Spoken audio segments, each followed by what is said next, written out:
विभूति भाई क्या होना चाहिए? जो बात आई कि भाई रईस लोग हैं वो कहेंगे हम दे देंगे, हम चंदा समझ के चालान दे देंगे।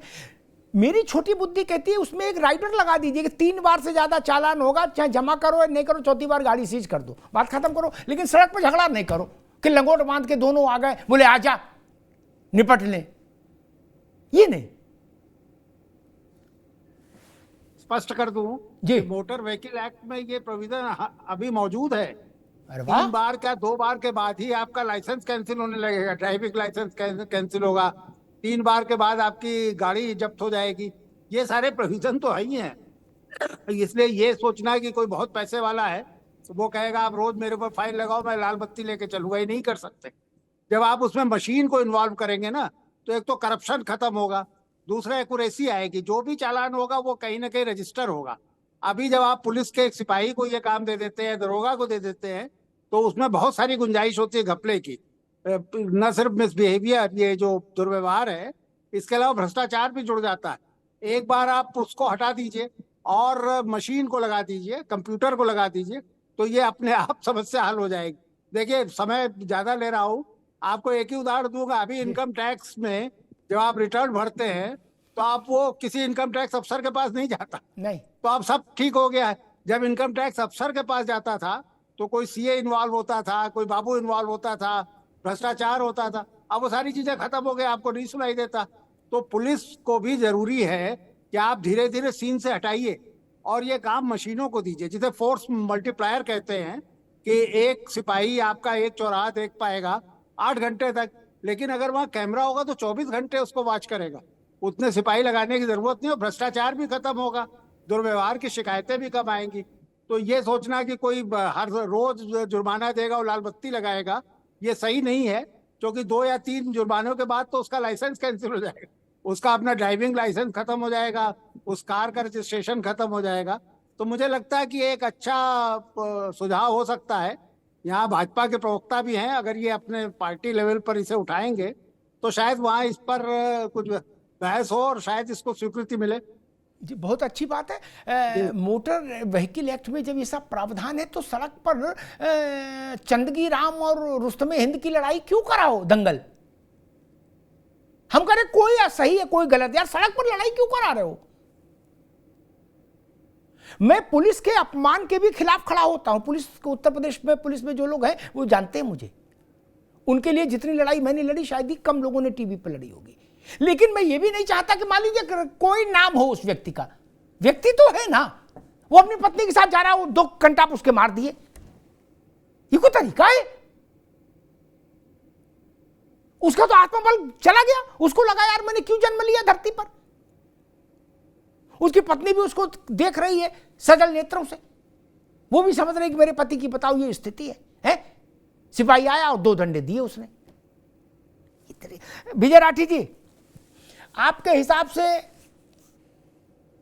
जो बात अभी तक उभर के सामने आई, जिसपे सहमति बनती दिख रही है कि मशीन को लगाइए, आदमी को नहीं। मशीन ने किसी के साथ दुर्व्यवहार किया या ऐसा दुनिया में कभी नहीं आया, नहीं।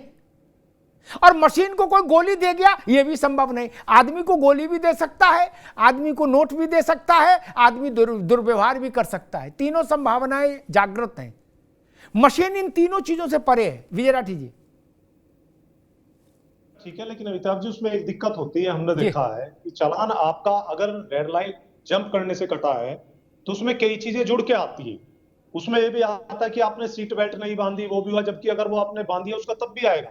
आपको फिर जा करके जो ट्रैफिक पुलिस का दफ्तर है उसके चक्कर काटने पड़ते हैं और ये प्रूव करना होता है, अपने फोटो दिखाने पड़ते हैं कि मैंने सीट बेल्ट बांधी थी, उसका फिर डिडक्शन होता।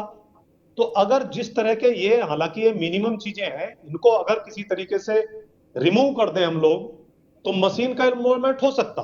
लेकिन चूंकि मैं एक बात पहले बोल रहा था, अशोक जी बोल रहे थे, बड़ी उन्होंने बातें बताई। एक चीज मैं बता दूं आपसे, इस सरकार में जो सबसे बड़ी चीज हुई है वो ये हुई है कि एक आम आदमी के साथ जो अधिकारी बदतमीजी करते हैं तो उसके साथ साथ ये भी कहते हैं उससे कि जा जाके बता दे किसको बताना है।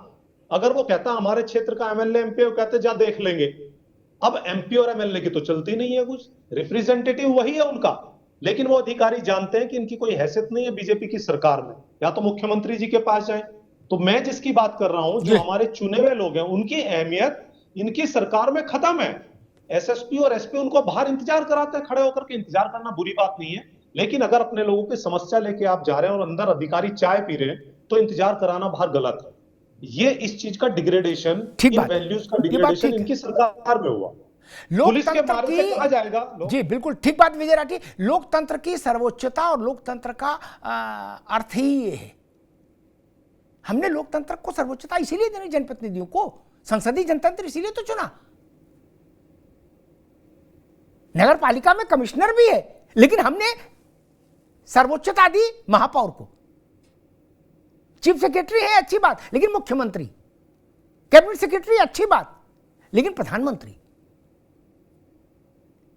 ये जानबूझकर राजनीतिक कार्यकर्ताओं की या जनप्रतिनिधियों की उपेक्षा ये बताने के लिए कि उनके लोगों में मैसेज जाए कि हमारे नेता कोई वैल्यू नहीं है, ये तरीका भी गलत है। मुझे एक फर्रुखाबाद का किस्सा याद आता है विभूति जी।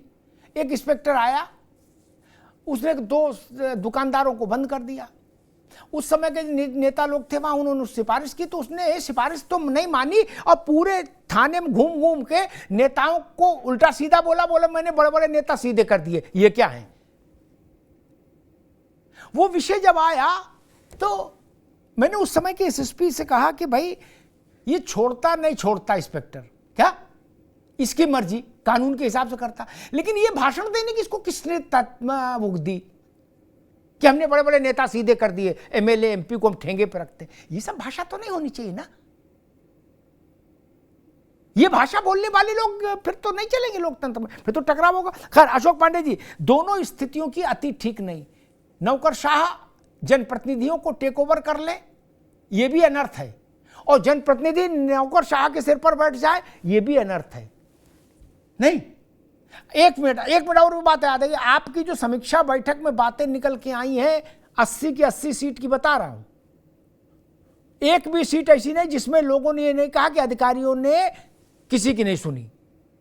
एमएलए ने कहा हमारे कहने से मोटरसाइकिल नहीं छूटी, हम वोट क्या कराते, एक जगह समीक्षा बैठक में। अशोक पांडे जी बोले दरोगा ने हमारे कहने से मोटरसाइकिल नहीं छोड़ी और लड़का छुड़ाने गया, उसमें 2 डंडे और मारे। नहीं, निश्चित तौर पे ब्यूरोक्रेसी का रवैया या पुलिस का रवैया थोड़ा गड़बड़ तो शुरू से ही था।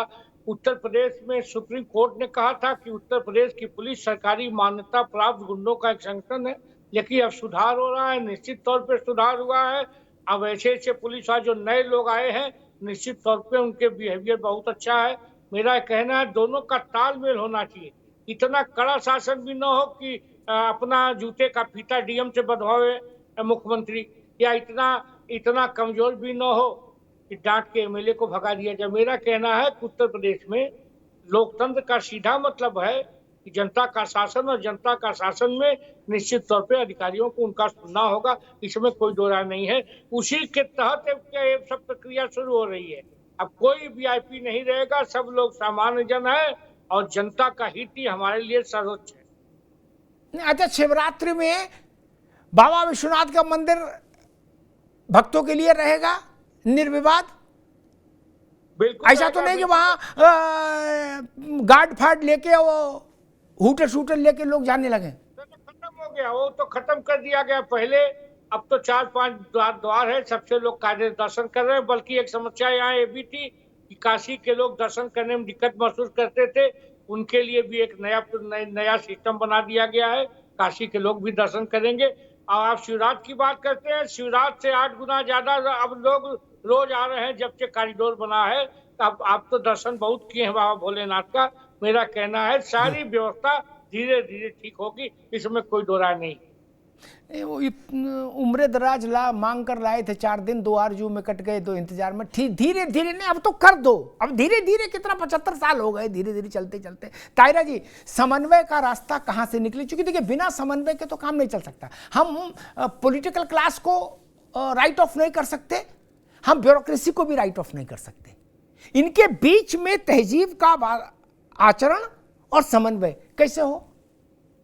देखिए, ब्यूरोक्रेट्स या पुलिस स्पेशली जो है, पुलिस को कहा जाए, जो जनता से ज्यादा क्लोज होती है, नेताओं से भी भाई उनका ज्यादा संपर्क रहता है, तो उनमें थोड़ा सा रिफॉर्म की भी जरूरत है, सेंसिटाइजेशन की भी जरूरत है। आम आदमी के साथ भी उनका व्यवहार ठीक हो, और नेताओं से तो ठीक रहता है। देखिए, इस बार थोड़ा सा प्रधानमंत्री मुख्यमंत्री का आया है तो वो थोड़ा सा अपना निकाल रहे हैं, वो हेलीकॉप्टर बनाने का मौका उनको मिला है कि चलो जो हमको नीचे कर रखते थे, अब हम उनसे इस तरह से बात करें।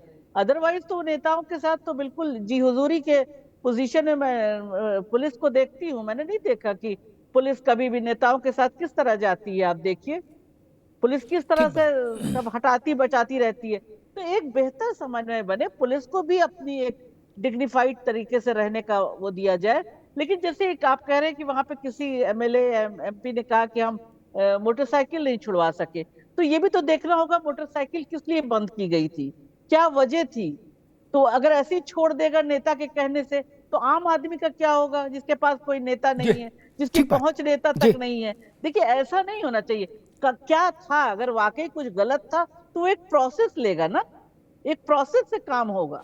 ठीक है फिर तायरा तो जी, पुलिस का ठीक। ये होगा कि नेता गया तो कोई भी गलत काम छोड़ देगा, उससे ठीक। वोट मिलेगा। मुझे नहीं लगता है जी, कि उससे वोट मिलेगा। इस बार का जो इलेक्शन है उसने जी, बहुत कुछ रुख साफ कर दिया है। ठीक है तायरा जी। विजय राठी जी, समन्वय कैसे बने? दोनों को साथ चलना होगा, जनप्रतिनिधियों को भी यानी पॉलिटिकल क्लास को भी, और पुलिस को भी, ब्यूरोक्रेसी को भी। समन्वय कैसे बने? लेकिन आप ये देखिए ना, किसको ज्यादा जरूरत है। चलिए, पुलिस वाले कहते हैं कि नेता बदतमीजी करते हैं, और नेता बोलते हैं पुलिस वाले बदतमीजी करते हैं। लेकिन जो एक आम आदमी है, क्या वो भी पुलिस से बदतमीजी करता? लेकिन आम आदमी बोलता है कि पुलिस वाले बदतमीजी करते हैं। इसका मतलब ज्यादा रिफॉर्म्स की जरूरत किसमें है? ज्यादा रिफॉर्म्स की जरूरत पुलिस वालों में। उनको ट्रेनिंग देनी चाहिए, उनको ये कहना चाहिए कि भाई वर्दी पहनी है इस देश के लिए, ये नागरिकों के लिए है। ये इस पे वही भौकाल दिखाने की जरूरत नहीं है। मैं आपसे बता दूं, ज्यादातर केसेस ऐसे नहीं आते कि नेता से सीधा पुलिस टकराती है, कम टकराती है। ज्यादातर ऐसा होता है कि उनके कार्यकर्ता होते हैं, उनके साथ बदतमीजी होती है, और जब उनसे अभद्र भाषा का यूज किया जाता है तब वो लोग सामने आते हैं जो वहां प्रतिनिधि होते हैं या उनके साथ रहते हैं, और उनको आना चाहिए भी और आएंगे भी, क्योंकि अगर वो नहीं आएंगे तो जनता का भरोसा उठ जाएगा। आप मुझे एक चीज बताइए, एक गरीब आदमी होता है, वो कोर्ट कचहरी तो नहीं जा सकता, जी, पुलिस का मारा कहां जाएगा? वो अपने नेता के पास ही जाएगा, और नेता जब उसकी नहीं सुनेगा तो नेता से भरोसा उठ जाएगा कि हमारी आवाज उठाने वाला नहीं है कोई। सिर्फ एक वही होता है जो उसके लिए आवाज उठा सकता है एकदम से। कोर्ट कचहरी बाद में आते हैं। अगर अधिकारी के बड़े के पास ठीक जाएगा बात है, ये व्यवहारिक तो बात कर रहे हैं विजय राठी, ठीक वहां बात का है। मौसम भी देखा हमने। जी, अशोक पांडे जी, क्या होना चाहिए जिससे ये उन्माद की स्थिति नहीं हो कि हिस्टीरिया का दौरा पड़ गया नेता को भी और पुलिस को भी? ये स्थिति क्यों हो? और एक बुनियादी बात, भारत ने जो शासन की व्यवस्था स्वीकार की उसमें पुलिस को ये स्वीकार करना ही पड़ेगा, चाहिए नहीं, करना ही पड़ेगा कि हमने जो शासन व्यवस्था, वही उत्तर प्रदेश में है, वही तमिलनाडु में, वही देश में स्वीकार की, उसमें संसदीय जनतंत्र की सर्वोच्चता है। बिल्कुल नहीं तो एमएलए एमपी की सीआर कलेक्टर नहीं लिखता। अशोक पांडे जी, सबसे निश्चित तौर पे दोनों में तारतम्य बनना चाहिए। जब बनेगा तभी लोकतंत्र की खूबसूरती है, और समाज भी बनेगा, समाज बदलेगा। निश्चित तौर पे जो असमानता, गैर बराबरी है, गैर बराबरी भी खत्म होगी। गैर बराबरी खत्म होने के लिए ही यह वीआईपी कल्चर को खत्म किया जा रहा है। और निश्चित तौर पे अगर इच्छा शक्ति हमारे मुख्यमंत्री जी में है तो ये खत्म होगा, इसमें कोई दो राय नहीं है। और पुलिस की जहां तक बात है, मेरा जो अनुभव है कि जो नए लोग आ रहे हैं पुलिस के अंदर, निश्चित तौर पे धीरे धीरे पुलिस को ये तो उनको समझाना क्या है। वो जब पुलिस से भर्ती होते हैं तो वर्दी पहनाने से पहले ही उन्हें कहा जाता है कि आप भारत के सजग नागरिक हैं और जनता की सेवा के लिए हैं, कि दिग्भ्रमित हो सकते हैं। मेरा ये कहना है कि निश्चित तौर पे ये दोनों का तालमेल सही रहेगा तो जनतंत्र सही चलेगा, समाज सही चलेगा, और चलना भी चाहिए और चलेगा।